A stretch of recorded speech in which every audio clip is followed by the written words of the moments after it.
It is very interesting. There were many debates between Rabbi Akiva and the Roman governor of Jerusalem, of Yerushalayim, who eventually was the one who put Rabbi Akiva to death. The Talmud refers to this man as Tonus Tropus. He was the Roman governor, and very often he would enter into theological dialogue and debate with Rabbi Akiva.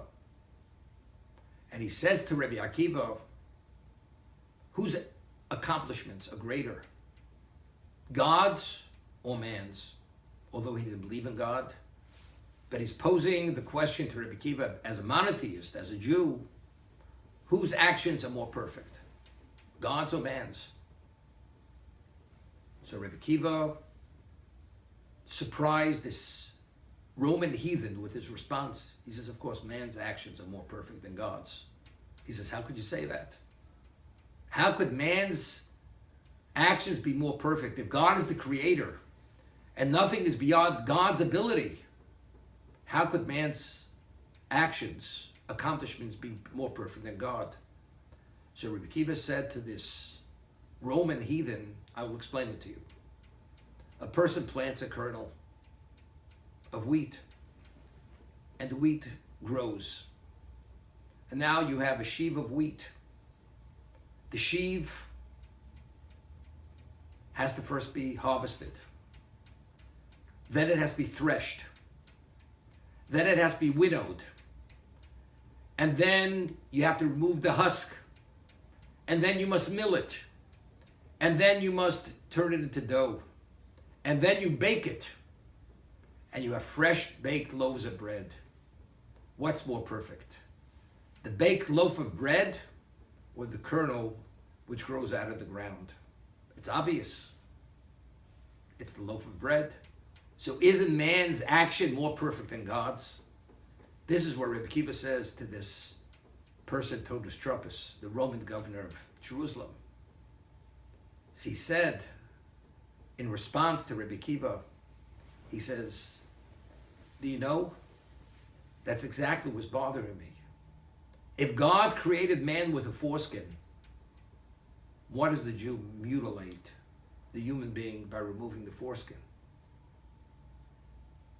If God chose that the human being should have a foreskin, why are you removing the foreskin? Evidently, being perfect is having the foreskin. So Rabbi Akiva says to Tonus Tropus, he says, you don't understand what I just said. God created an imperfect world. The objective of existence is to perfect God's world. Just as the kernel is inedible in its own right, and it's given to man to perfect, to bring to another level of edibility through these various processes, identically, God created the human being imperfect with a foreskin for us to remove the foreskin and achieve perfection. This is Rabbi Akiva's words. So therefore, circumcision is not considered a destructive act, but rather a productive act, which enhances and advances the person to be in a perfect state of being. There's another understanding why God specifically chose circumcision as the positive commandment rather than another positive commandment, and the slaughtering of the Paschal lamb known as the Korban Pesach. Rationally speaking, taking an 8-day child, this helpless infant, Torah says, B'yom hashmini imo basaro loso. On the 8th day you shall circumcise the flesh of his foreskin. How do you take a helpless child and mutilate him? For two reasons. Evidently, if he was created with a foreskin and born with a foreskin, that's the natural state of a child. Why cut it? It seems to be unnecessary, this procedure. Logically speaking, rationally speaking, it's an irrational act. Circumcision is irrational. We find that Avraham Avinu was the first human being to have himself circumcised. It was due to a commandment of God. Initially, he had 3 compatriots, and he consulted with them. Should he circumcise himself? Should he not circumcise himself? Not that Avram needed their encouragement for any reason, but this was only to see exactly where they stood on this issue. So the first 2 compatriots said, we don't think it's a good idea. If humanity sees you acting in this irrational way, there's going to be a very strong opposition. Mamre said to Avram, if God said to circumcise yourself, of course you should circumcise yourself. It's irrelevant what the world thinks or wants or believes. So what is circumcision? If one goes and, especially as an adult, circumcises himself, what is it?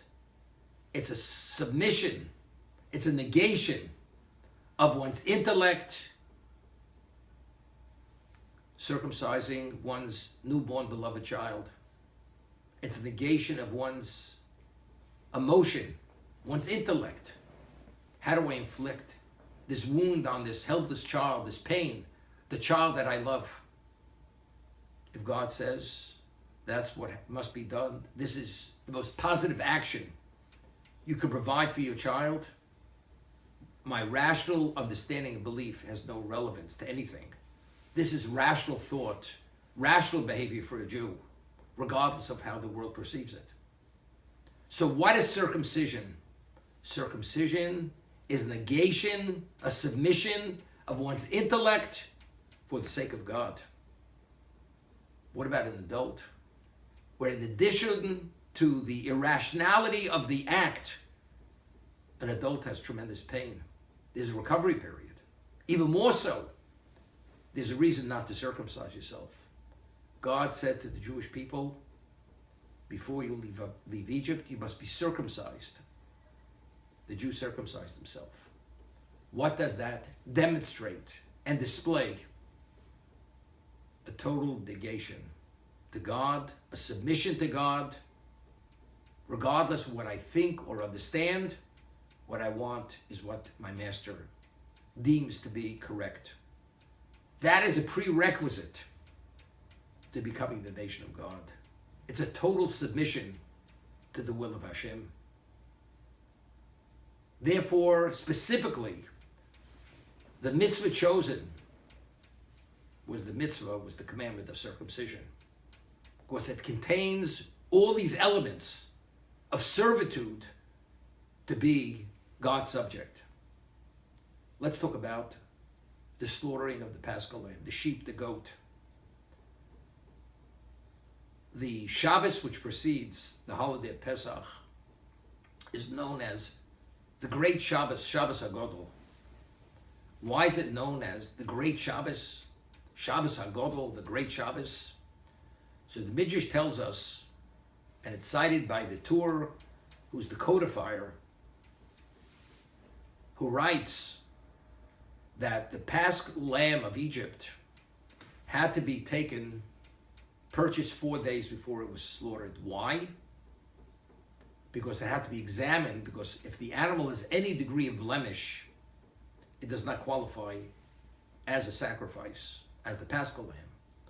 So there was a 4-day waiting period prior to the slaughtering. It had to be examined to make sure it did not have a blemish. Every Jewish home, because there was a commandment to purchase the sheep or the goat, had a sheep or goat in the house, tied to the bedpost. The Egyptians, we were still their slaves, although the bondage was not in effect at this moment, but they could still take our lives if they chose to. They entered the Jewish home and they say, what is this all about? Every home we enter into, there's a goat or a sheep tied to the bedpost. What is this for? They answered, in 4 days, we're going to slaughter this as a sacrifice for our God. Do you know what it means to say that to your master? You're going to take his deity, what he believes in. This is a representation of his God, and you're going to kill it and bring it as a sacrifice to a monotheistic being. So the Midrash says they gritted their teeth with derision and turned around and walked out. It was a miracle. The Jews could have been killed. They could have been massacred at that time. But yet, because the Jew demonstrated his faith and his dedication to God, God allowed this miracle to take place, that the Egyptian did nothing to the Jew. We as Jews, we live, since we've been in exile,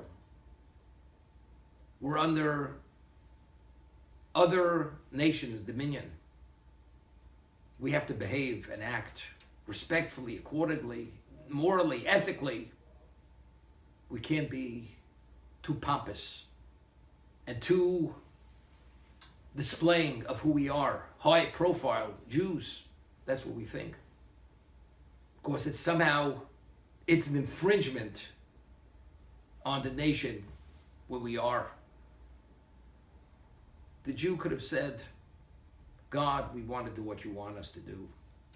But isn't it a bit too much to take their deity, what they believe is their God, the sheep and the goat, and to tell them openly, we're going to slaughter it and we will destroy it, and this will be a statement that we don't value what they believe.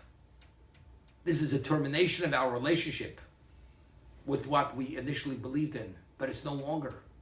It's a total rejection. It's a level of disrespect.